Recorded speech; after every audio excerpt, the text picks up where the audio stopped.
Bienvenidos una vez más a este espacio de El Bolígrafo Rojo, transmitiendo desde Saracay Televisión en Santo Domingo. Cris Sol, de la nacionalidad ecuatoriana. Estoy sonriendo porque para mí es un gusto estar siempre frente a ustedes en sus televisores o dispositivo móvil, desde donde ustedes están viendo este programa, este espacio de El Bolígrafo Rojo. Un domingo más transmitiendo invictos desde Saracay Televisión, Santo Domingo. Estoy contento porque voy a ofrecerles a ustedes, amigos televidentes, no ofrecerles, es un regalo a todos ustedes quienes están viendo este programa del Bolígrafo Rojo.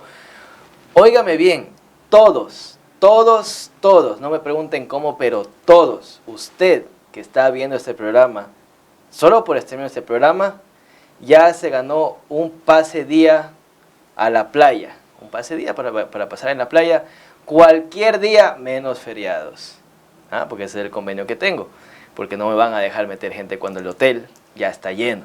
Pero tiene un pase día, usted que se ganó este pase día para pasar con su familia, o con 4 personas, en la playa, en Pedernales. Lo único que tiene que hacer es en este momento, usted que ya se lo ganó, lo único que tiene que hacer es en este momento coger su teléfono, ¿dónde está el mío? O está acá. Y tiene que hacer lo mismo que yo voy a hacer. Va a abrir su teléfono, ponga su clave, se va al Instagram, se abre el Instagram, pone en la lupa de buscar, va a poner así: El Bolígrafo Rojo ZTV. Entra en esa página y le pone seguir. Hace captura de eso y me manda esa captura al chat del Bolígrafo Rojo en Instagram. Y usted ya se ganó el pase día para un viaje a la playa con 4 personas, a la playa en Pedernales. Usted ya se lo ganó. Solo mándeme el chat de que usted ya me sigue y yo le paso los datos para que se vaya con las 4 personas. Eso, y también el segundo regalo que también estoy ofreciendo. También no estamos ofreciendo, estoy ya regalando. No es sorteo, eso es lo importante, no es sorteo. El segundo regalo es, aquí muy cerca de Saracay Televisión, está Taller Auto Llantas para que lleve su carro, y las personas que vean este comercial, esta publicidad que estoy regalando para ustedes, tienen que hacer lo mismo, seguirme y mandarme la captura, y se ganan si usted tiene carro y le interesa, entonces también es para los que tienen su carrito y quieren embellecer a su carro y hacerle una alineación y balanceo, y aparte un ABC para el motor, porque siempre es bueno revisar el estado del motor, las bujías, que no esté botando aceite, que no esté consumiendo demasiado combustible. Entonces usted se gana una alineación y balanceo para que cuando se vaya a la playa no se le vaya a choquear el carro, no le vaya jalando la dirección, y para que el carro llegue sano también a este viaje a la playa. Entonces, para que vaya bien, yo me encargo de que mis clientes lleguen bien al pase día y regresen también bien. Entonces pase por Autollantas para que le hagan la alineación y balanceo y el ABC del motor, todo solo por seguir la página de Instagram de Saracay Televisión. De igual manera, camisería inglesa, como siempre me viste todas las semanas. Hoy me manda bien elegante con una corbatita, camisa gris, pantalón azul, medias, correas, zapatos, todo lo que tú necesites para vestir como todo un caballero en camisería inglesa. Eso está en la Río Lelia, diagonal al Hospital del IES. Otro que se suma a los auspiciantes del Bolígrafo Rojo es Galería. Galería es una tienda de calzado para damas, especialmente, para damas sí, pero que en este almacén venden zapatos de autor, o zapatillas de autor, o sandalias de diseño de autor de Jorge Bischoff. Eso está igual a pocos pasos de camisería inglesa en la Río Lelia, al lado de la Fibeca. Ahí está Galería, para que usted, señorita, o usted, caballero, regale a su dama, y usted, dama, si quiere lucir sus piecitos como toda una princesa, una reina, vaya a Jorge Bischoff, a Galería, en donde venden zapatos de Jorge Bischoff, calzado de autor. De igual manera, Gimnasio Panamericano, que está ubicado en la calle Payatanga, para que aumentes tu autoestima, mejores tu físico, tu aspecto físico, tus músculos, y usted, damita, también luzca con una mejor silueta. Vaya a Gimnasio Panamericano, y al niño también, para que entrene taekwondo. con el taekwondo no es así, es con patadas, con el profesor Joaquín Reascos. Y sin más, ahora sí entramos en la entrevista del día de hoy, en el tema del día de hoy, en el que vamos a tener a dos invitados para hablar del mismo tema, cada uno desde un punto distinto, diferente, desde su profesión, desde su rama del conocimiento y de la ciencia. Vamos a hablar de esta droga que ha llegado ya al país, ya se requisó esta semana en la bahía de Guayaquil unas ampollas de una droga, y que no es una droga, bueno, todas las medicinas son drogas, pues en Colombia a las farmacias les dicen droguería, porque todas las medicinas son droga, pero esta medicina que está afectando a la población en Estados Unidos, especialmente en San Francisco, en Nueva York, en unas ciudades y en Europa, una droga que le dicen la droga zombie porque tiene a la gente, la pone así como un zombie, ¿no? Como han visto las películas de zombies de Walking Dead, así queda la gente por consumir esta droga.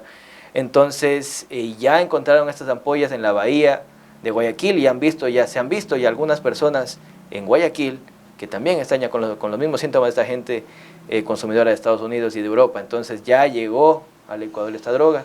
Entonces el trabajo y deber de los medios de comunicación dar a conocer en qué consiste esto y el peligro de consumir sin receta esta medicina, que es el fentanilo, así como la cocaína, la heroína, el tusi, el popper y todo ese cóctel de drogas que se meten en el éxtasis.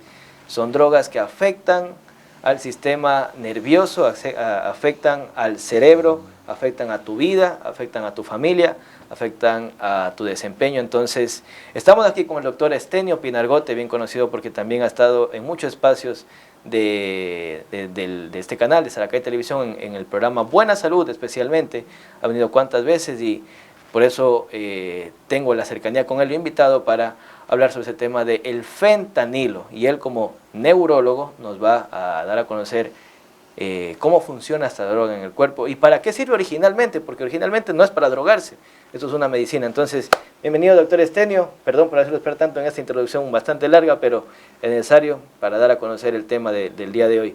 Entonces, doctor, cuéntenos en qué es esta, no me gusta llamarla droga porque siento que no es aunque es una droga, pero es una medicina. El fentanilo, ¿qué es y para qué consiste y por qué está afectando a los jóvenes del mundo? Gracias, Fabio, por la invitación. El fentanilo es un medicamento que inicialmente se creó de forma sintética, 100 veces más potente que la morfina, muy utilizado en anestesia, tiene una larga trayectoria. El problema es que actualmente constituye una droga de consumo. Actualmente en Estados Unidos ha crecido el consumo de esta sustancia en los últimos 3-5 años 1850%. Es decir, 18.5 veces más. El fentanilo, si bien se utiliza para calmar dolores, en las anestesias es un muy buen medicamento para dolores terribles, severos, y estamos hablando que es 100 veces más potente que la morfina. Y que la morfina lo ocupan cuando ya el paciente siente mucho dolor, o sea, esto es 100 veces más fuerte que la morfina. Claro, en términos sencillos, tú tienes un dolor, paracetamol. Claro. Un dolor más fuerte, posiblemente ibuprofeno, diclofenaco. Ya. Un dolor más fuerte, tramadol, que es un derivado de morfina, algo parecido. De ahí viene la morfina para dolores severos, y el fentanilo es 100 veces más potente que la morfina.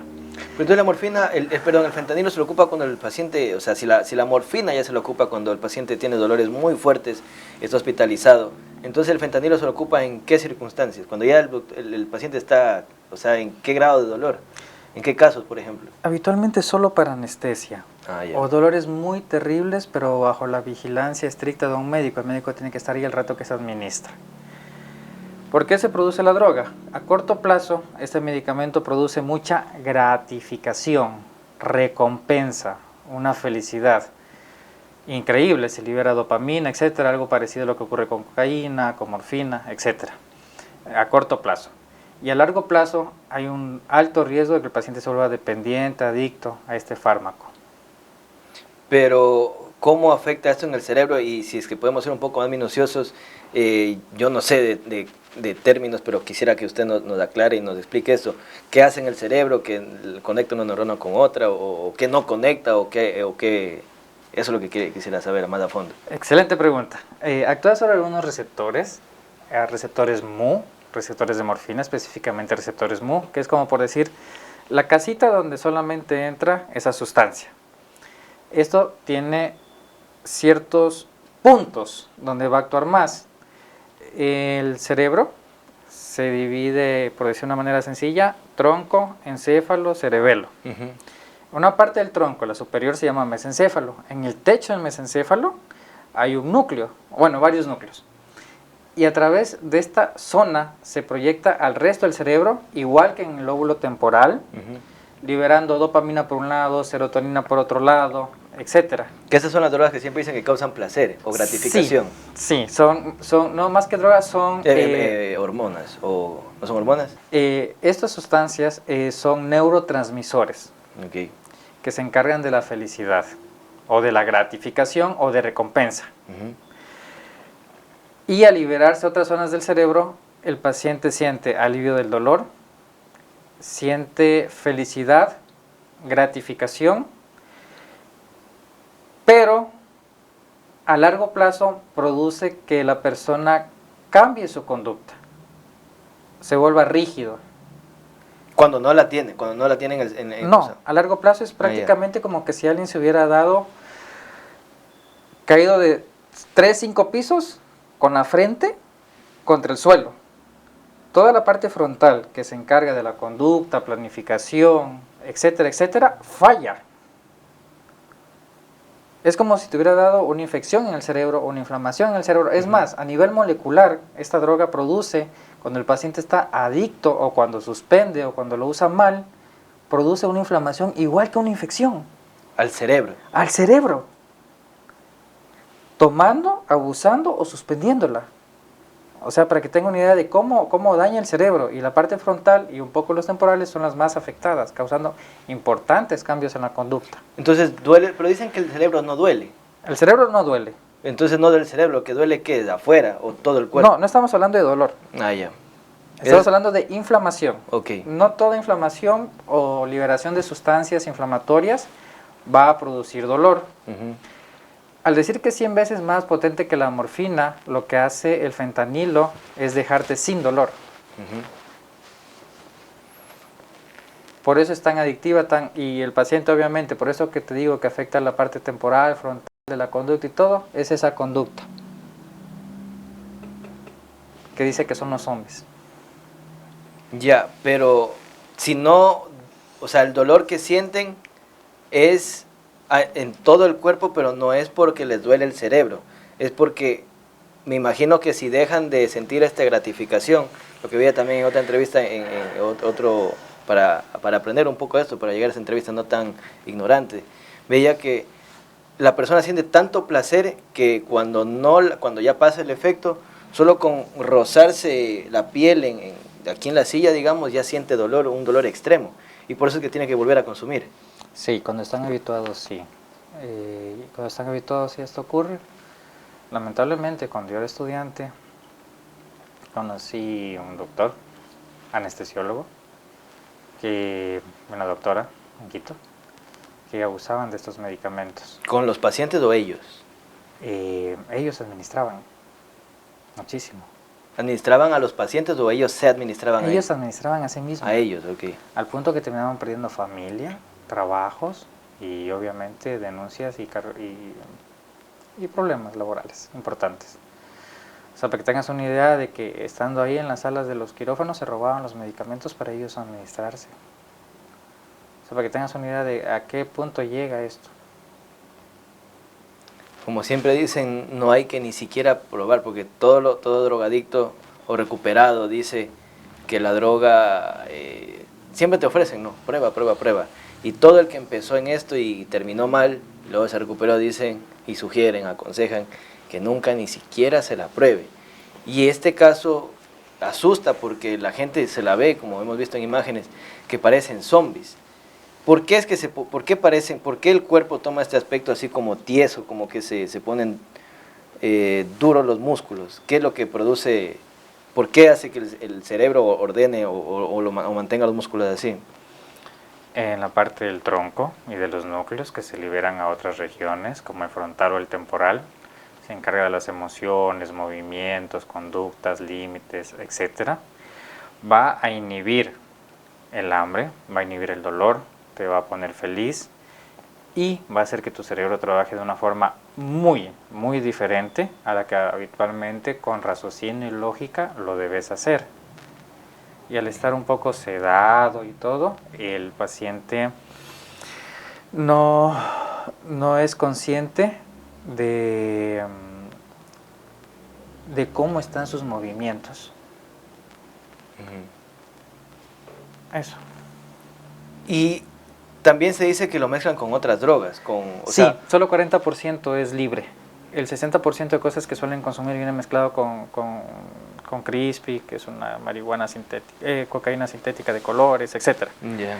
Entonces sí, el 40% consumen puro y el 60% de las veces en los mercados habituales donde se vende esto es mezclado. Sí, hay que tener cuidado, porque a veces se mezclan con cosas que son peligrosas, infartos cardíacos, otro tipo de adicción o dependencia o tolerancia. Sí. ¿Y esto qué tipo de presentaciones tiene? Porque de lo que vimos ahora en esta semana en las noticias era que venían ampollas, pero también sé que lo ponen como en goteros o como en pastillas. Sí, vienen de diferentes formas de presentarse, formas artesanales. En gran parte por las limitaciones de la cocaína, el fentanilo ha recobrado una importancia más grande, porque no requieres de sembrío, del agricultor, de llevar en contenedores. Exacto, es mucho más fácil de llevar, se puede fabricar más sencillo, etcétera. Entonces es como que un reemplazo, y eso también es importante, porque en gran parte los que se dedican al consumo de cocaína han bajado muchísimo los ingresos, las exportaciones, porque ha subido lo que es el fentanilo. Y claro, al tener esto inventas formas de presentación y hay muchas formas de presentación. Y sí me gustaría hablar ya mismo sobre nuevas terapéuticas, por ejemplo vacunas que se están creando para esto. ¿Para contrarrestar, para curar a los pacientes? Para que los pacientes no mueran por el fentanilo, porque el fentanilo a dosis altas produce depresión respiratoria, el paciente deja de respirar y se muere. Y para que no encuentre ese placer, esa gratificación al consumir el fentanilo, ni el alivio del dolor. O sea, llega un punto que dejan de respirar.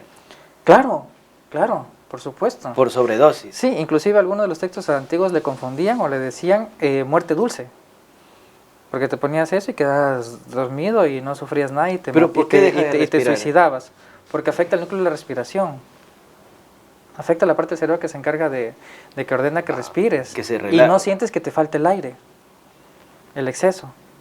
Y deja de respirar y se mueren. Y se mueren, claro. El fentanilo ha incrementado el riesgo de muerte en las poblaciones de consumo por 50. 50 veces más de lo que era en el pasado. ¿Cuál es entonces médicamente la terapia? ¿Qué es lo que se inyecta para curar a un paciente que ya llega a esta crisis o a estos extremos? Depende en qué estadio llegue. Por ejemplo, si hay una sobredosis, deja de respirar, se puede utilizar un antídoto, que es la naloxona, lo bloquea por completo. ¿La naloxona? Sí, pero el paciente puede entrar en convulsiones, ansiedad, en una desesperación terrible, o sea, en una abstinencia.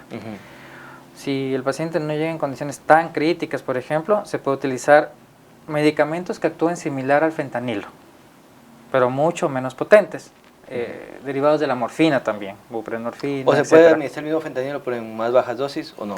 No es buena idea, porque es 100 veces más potente que la morfina. Y lo que se trata es de utilizar algo parecido, claro. que actúe con mucha menos potencia y que no me produzca depresión respiratoria, cambios en la conducta. Eso que te decía que el cerebro a largo plazo se daña la parte frontal y temporal, similar a que alguien hubiera tenido un accidente o una infección en el cerebro. O sea, lo deja con secuelas permanentes. ¿Permanentes? Permanentes, a largo plazo secuelas permanentes. ¿Cuáles son esas secuelas permanentes? Los cambios en la conducta, la inflexibilidad, o sea, el cambiar las formas, la planificación, la desinhibición, la toma de decisiones, el escoger un camino apropiado, etcétera. Es bastante la forma. Pero entonces una persona que ya, por ejemplo, los que vemos en estas imágenes, y vuelvo a estas imágenes otra vez, Esas personas podrán recuperarse, pero van a quedar, si es posible, o sea, no sé cómo decirlo de una manera van a quedar como brutos toda su vida. Sí.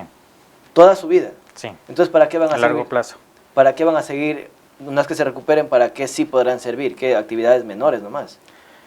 Exacto, para cosas que requieren mínimo coeficiente. Pero ya no vuelven a hacer, digamos, si era un científico, ya dejó de ser científico, ya no le va a dar el cerebro para hacer un trabajo que necesitaba bastante intelecto, digamos así, ya no va a poder llegar a hacer eso. Exacto. Se pierden también, me imagino que neuronas o no, por supuesto, conexiones. Por supuesto. Terrible. Ya, entonces usan como dijo este químico o esta medicina que se usa para contrarrestar. La naloxona para emergencias. Naloxona. Y agonistas o medicamentos que actúan similar al fentanilo en casos no tan graves. ¿Y la naloxona qué es lo que hace en el cerebro? Bloquea el receptor mu, lo que hace que la morfina no tenga absolutamente nada de efecto. Por eso, te pongo un ejemplo. Cuando nosotros llevábamos en el Eugenio Espejo, en emergencias, siempre ha habido esto. Pero hoy por hoy es la moda, por el acceso, que es más fácil que la cocaína, un efecto ¿Siempre más hubo, rápido. siempre ha habido entonces? Siempre ha existido, ya muchos años, décadas.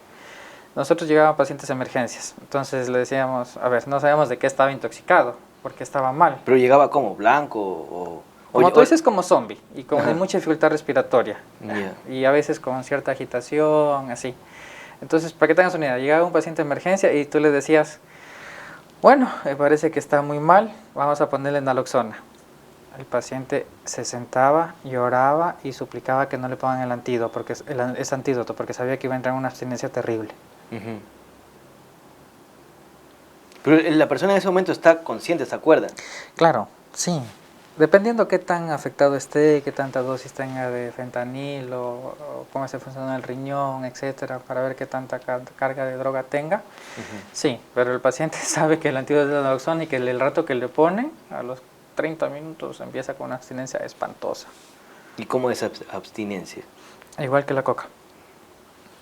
Una agitación terrible, sientes que te vas a morir, te oprime el pecho, sudoración, ganas de llorar, ganas de salir corriendo, similar a un ataque de pánico, una necesidad imperiosa que eres capaz de asesinar, acuchillar, darte puñetes con quien sea para tratar de conseguir de nuevo la droga.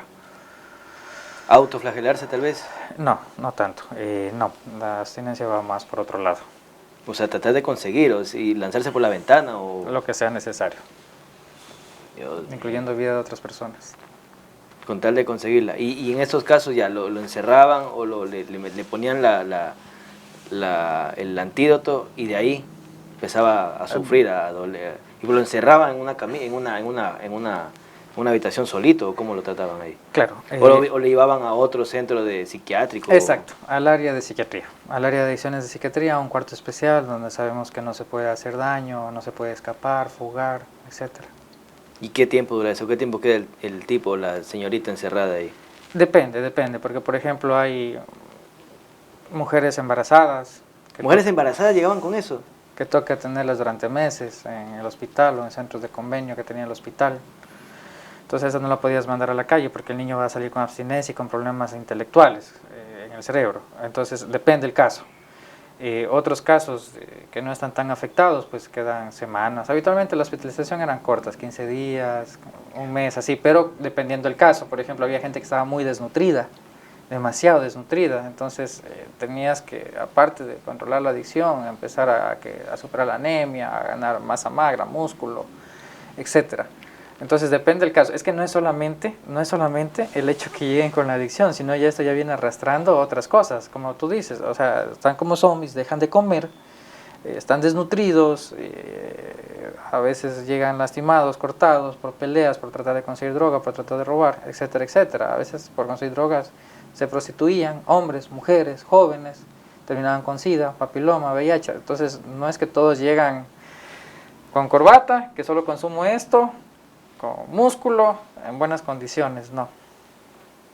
Llegaban en las últimas. Muchos llegaban en situaciones Y cuando precarias. entran a darle de comer, el hombre tiene que entrar, o sea, a lo que le abren la puerta, de tratar de escaparse o golpear al que le quiere, al que le da la comida. Cuando están con abstinencia, sí. Me preocupa también el caso de la persona embarazada, ¿cómo afecta esto al bebé? sale con abstinencia. ¿Cómo es que el niño sale con abstinencia? Llora de una manera terrible, se pone angustiado, sudoroso, inquieto. Y un bebé recién nacido se pone así. Sí. ¿Y cómo se le cura eso al niño, al bebé? Lo mismo, agonistas, algo similar a lo que hace el fentanilo, pero con otros medicamentos derivados de morfina, a dosis bajas obviamente, y poco a poco se va disminuyendo. Ok, esto ha sido la parte que el neurólogo Esteño Pinargote nos puede hablar respecto a este tema. Vamos a ir a una pausa comercial y al regresar estará aquí la psiquiatra Ana María Salcedo para hablarnos desde el tema, desde el punto de vista de un psiquiatra, cómo afecta y cómo se puede manejar ya más a fondo la terapia, cómo manejan los psiquiatras la terapia a una persona afectada con esta droga, esta medicina que ya está en el Ecuador. Entonces vamos a ir a la pausa comercial. Igual antes tengo que darle agradecer al doctor por haber estado aquí en el espacio. Al regreso vamos a estar con la doctora Ana María, pero igual gracias doctor por haber estado aquí y haber aportado en el bolígrafo rojo para los televidentes y enseñar y dar a conocer lo que esta droga afecta en el cerebro y que por favor ni siquiera la prueben, ni por curiosidad.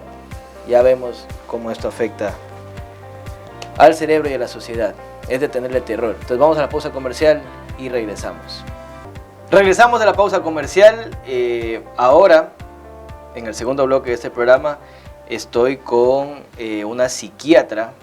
Ella se llama Ana María Salcedo y ya hemos hablado acerca de todo el tema neurológico que comprende esta enfermedad, cómo afecta al paciente.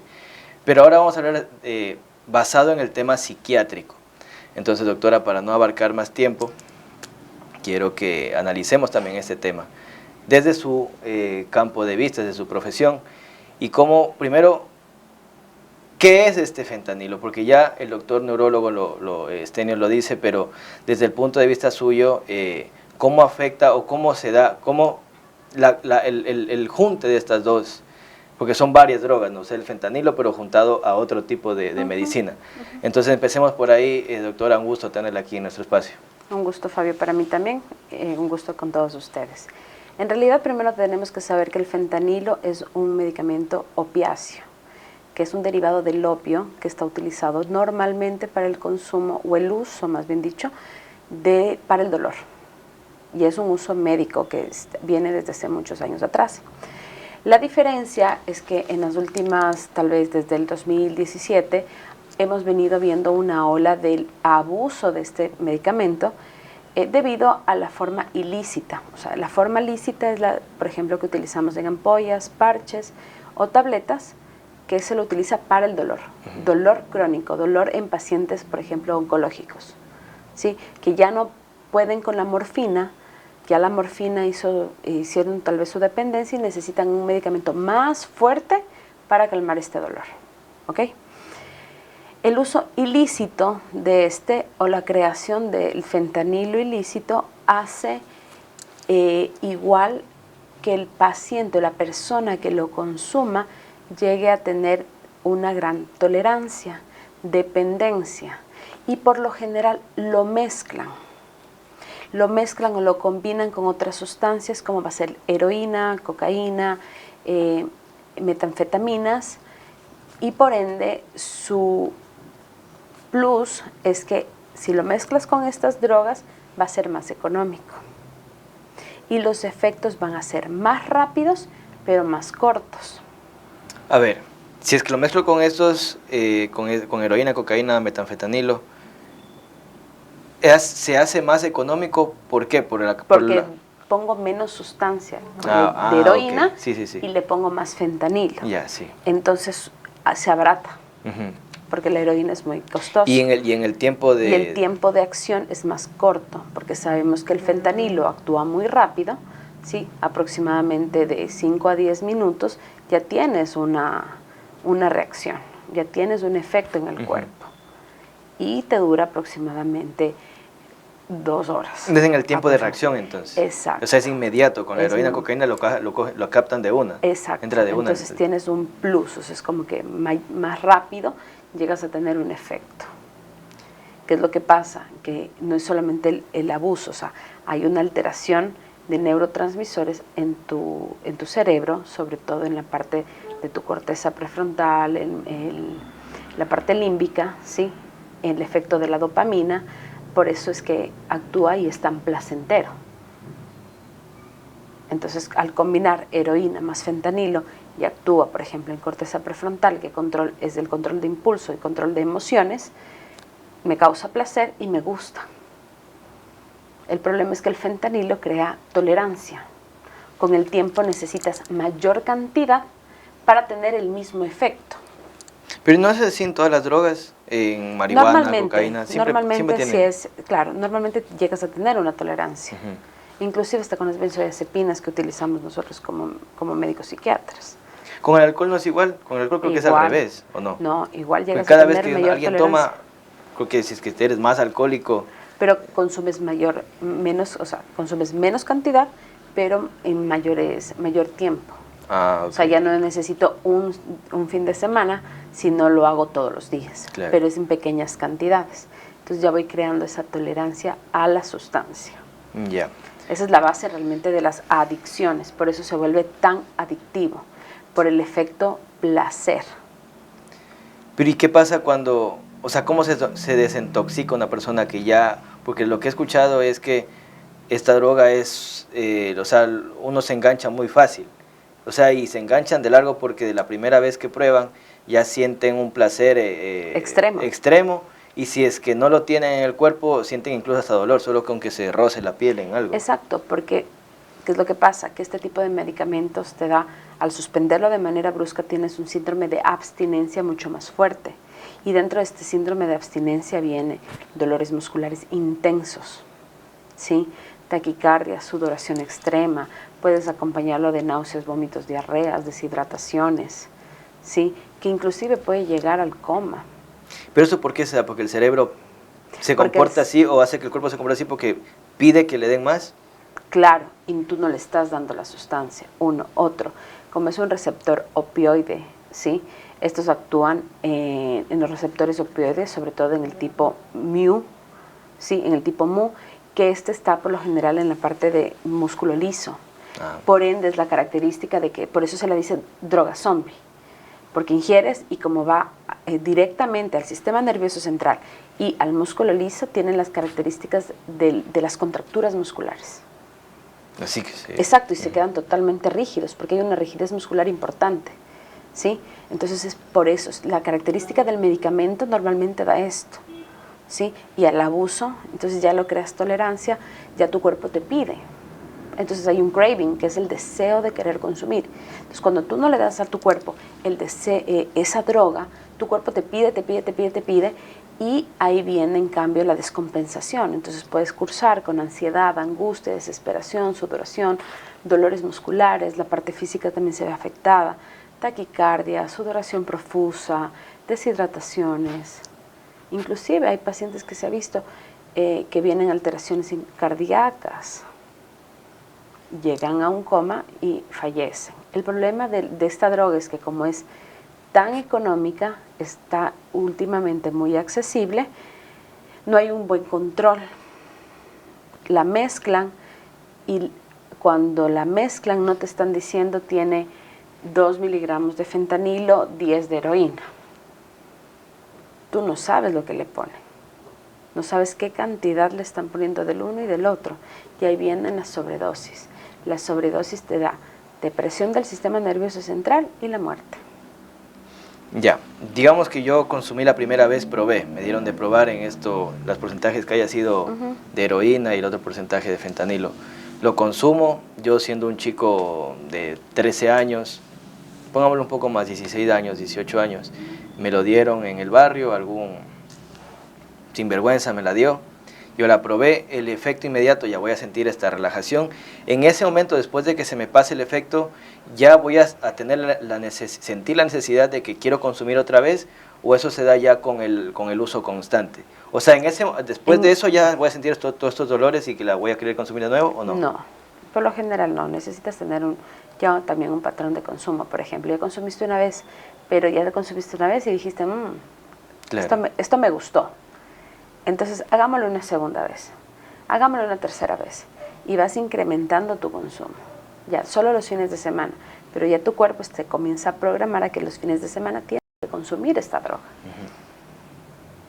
Y con el tiempo haces mayor tolerancia. Vuelvo y repito, necesitas mayor cantidad, porque es como que se repleta, ¿sí? Es como que tengas un vaso y lo vas llenando de a poquito. Entonces se repleta y necesitas tener un vaso más grande para llenar más. Exactamente igual. Necesitas mayor cantidad. Por eso con el tiempo necesitas más, para sentir el mismo efecto que tuviste la primera vez. Y que nunca se siente igual que la primera vez, igual con cualquier droga. Exacto. No es lo mismo la primera vez que las otras veces que, por ejemplo, vamos a la marihuana. Con la primera, tal vez me fumé un porro y tuve un efecto tal vez lindo y maravilloso, como todo el mundo lo dice. Pero después necesitas 2, 3, 4 porros para lograr el mismo efecto. O a veces nunca se llega. Y exacto, vivimos con la ilusión de que quiere llegar a esa primera exacto, vez. Y pienso que nunca fue igual a la primera vez. Exacto. Y lo mismo pasa con todas las drogas. Porque todas se manejan básicamente como que en el mismo lugar. Afectan al sistema dopaminérgico del sistema nervioso central. Oiga, por el amor también es así, ¿no? Siempre uno piensa que el primer amor fue lo más bonito y por eso dicen alcohol, drogas y... No, o hay una película que se llama Amor y otras drogas, algo Amor así, y ¿no? otras drogas. El amor también puede actuar así a veces, ¿o no? Claro que sí. O sea, el amor puede ser una droga en cierta manera. Totalmente. ¿Por qué? Porque también nos causa placer y actúa en el mismo sistema dopaminérgico. Ok, no nos desviemos del tema. Ahora, con un paciente que ya empezó a consumir constantemente, llegó a no sé, 10 veces, probó 15 veces, y ya empieza a sentir esto de que el cuerpo se le queda tieso y que parece zombie. A un doctor, alguien de su profesión, psiquiatra, le llevan un caso así, ¿cuál es la acción inmediata que hay que tomar? Primero, internar. Un paciente con tales características de consumo es preferible manejarlo de manera hospitalaria que de manera ambulatoria, ¿ya? Primero, por el tema de características de la droga. En marihuana es tal vez un poco más fácil hacerlo de manera ambulatoria que en este tipo de drogas que hay mucho dolor, ¿ya? Entonces, primero, hospitalizarlos, pero no es hospitalizarlos en cualquier lugar, sino es en un hospital psiquiátrico que se sabe cómo manejar el tema de deshabituación. O sea, no es en un Narcóticos Anónimos. No, es en un hospital psiquiátrico, donde el manejo del paciente es mucho más completo. ¿Por qué? Porque dentro del tratamiento de deshabituación, ¿sí?, de alcohol, tabaco o drogas, va enfocado más o menos a lo mismo, ¿sí? Primero, tratar los síntomas, ¿sí? Si el paciente está con mucho dolor, está con taquicardia, no puede dormir, hay mucho deseo de querer consumir, mucho craving y todo lo demás, damos medicación para eso. Se ve la parte física también, o sea, necesitas interconsultas, por ejemplo, con medicina interna, para valorar que no esté nada desequilibrado, la parte orgánica. Necesitas el apoyo de psicología para hacer las terapias tanto individuales, que son terapias cognitivo-conductuales, y también terapias de grupo, ¿ok? Esto obviamente lo vas a realizar cuando el paciente esté mucho más estable, ¿ya? De ahí, el tema de medicamentos, primero, si tienes una persona que ha consumido y que está con una sobredosis por fentanilo, hay el antídoto, que es la naloxona. Eso es lo que tienes que dar de manera inmediata para poderle salvar la vida a ese paciente. Porque si estamos hablando de una sobredosis, es que ya se extralimitó y su vida está corriendo ya mucho peligro, ¿sí? Porque en cualquier rato es un coma y es la muerte. O sea, una depresión del sistema nervioso central, dejas de respirar, te da una hipoxia y viene la muerte, ¿sí? ¿Qué es lo que pasa normalmente en las calles cuando las personas consumen y no hay un control del mismo. Hay estas imágenes de San Francisco, de Nueva York, que hay gente en la calle, tipo vagabundos, están así ya quietos, torcidos, y Estados Unidos ha dicho que este problema del fentanilo ha sido un problema de crisis nacional, más allá de del narcotráfico y incluso del COVID. O sea, es un problema bastante serio a nivel nacional en Estados Unidos y que ha llegado acá al Ecuador. ¿Qué hacemos? Está llegando. Exacto. ¿Y qué hacemos cuando, Dios no quiera, en Guayaquil veamos gente en las calles y que ya se las ha visto, así tiradas? Ahí el gobierno o los padres o quien sea, el primer paso es llevar a una clínica, y en la clínica cuando ya llegan así tiesos. El antídoto es la naloxona. Ese es el antídoto porque la naloxona actúa de igual manera. Al decir antídoto quiere decir que va a ocupar los lugares de los receptores opioides y para que el fentanilo no actúe. Y de ahí sí inicias el tratamiento, todo el tratamiento que hay que dar, ¿no? Pero la naloxona no es que la va a tener el paciente todo el tiempo en adelante, solo es para ese momento. Es solamente para ese momento, para salvarle al paciente de esa sobredosis. ¿Y qué tiempo puede...? Que con el fentanil, ojo, que este naloxona normal también se utiliza en otras drogas como la heroína, cuando hay una sobredosis por heroína. Pero en heroína se utiliza, por ejemplo, una ampolla o una tableta versus en el fentanilo que se necesitan mayor cantidad. O sea, el miligramaje es mucho más grande de lo que se utiliza con... Lo bien o mal, aquí todavía no lo hemos visto como una crisis nacional al consumo del fentanilo.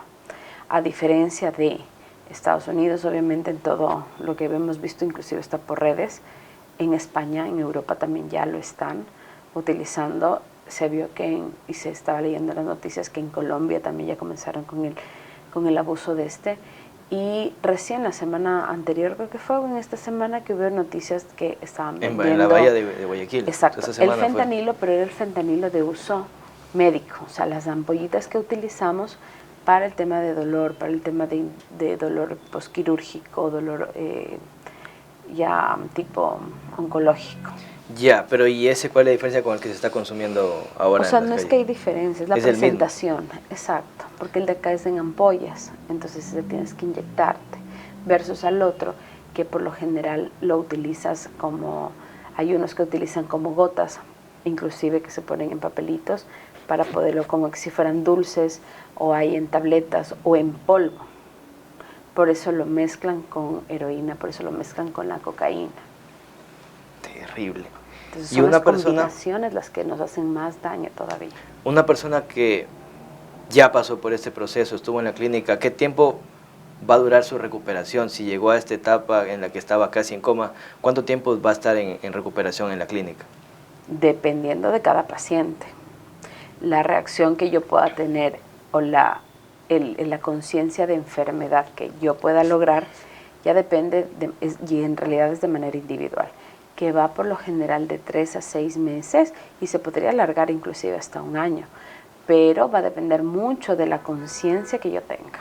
O sea, hacer conciencia de que yo tengo un problema de dependencia. ¿Se crea un problema de dependencia? Claro, pero yo tengo que hacer conciencia de eso, de que estoy enfermo y de que no puedo controlar, porque normalmente ¿qué decimos? No, si ya a mí no me hace falta, yo controlo el consumo, claro. O sea, yo consumo cuando quiero. Mentira, el cuerpo te pide, ¿sí? Porque ya creaste una memoria y a tu cuerpo le gustó, a tu cerebro le gustó los efectos, entonces te pide y vuelves a consumirlo. ¿Y ahí cómo se hace? Ya uno se lo lleva, el paciente se va a su casa, sale de la clínica y ahí ya queda en él seguir o tratar de no caer en eso. Exacto, continuar con tu vida como lo habías hecho, si trabajas, si estudias, pero obviamente haciendo un cambio de hábitos positivos hacia tu vida. O sea, si haces ejercicio, comenzar a hacer ejercicio, seguir en terapias, si estás con medicación, continuar con tu medicación, ir a los centros de apoyo, para que el deseo de dejar de consumir siga ahí. Entonces, para salir de esto es el deporte, la familia, seguir yendo a terapia, seguir con la medicación. Exacto. Hacer un cambio en tu vida. Hacer conciencia de que las drogas como grande, no como macro, no te llevan a nada bueno. Es de alejarse justamente de las personas, del círculo social que me incluyó en ese consumo. Yo conocí el caso de un pastor misionero evangélico que en sus años mozos en la juventud fue pandillero, fue drogadicto. De ahí conoció los caminos del Señor e hizo una obra espectacular. Se cambió al camino del Señor, evangelizó a mucha gente, era muy querido en la iglesia, viajaba a varios países, evangelizaba, daba su testimonio y era un hombre ejemplar. Y a sus 60 años, y él siempre decía, yo soy un enfermo, yo caí en esto, y a él le gustaba visitar estos barrios. Llegó aquí a Santo Domingo, estuvo aquí algún tiempo viviendo, y tenía un buen testimonio. Iba a los barrios más peligrosos, ahí se metía donde las papas queman. Donde las papas queman, ahí se metía. Yo una vez salí con él, salíamos a tocar puertas, a ganar almas. Entonces, una vez nos fuimos a un barrio peligroso de aquí y él decía, mira, estos de aquí son malandrines, decía él, que era mexicano, esos son malandrines, vamos para allá. Y íbamos para allá con la Biblia, les hablábamos, estaban ahí consumiendo todo y les hablábamos. Pero bueno, para que conozcan el testimonio de esta persona, a los 60 y pico de años recayó.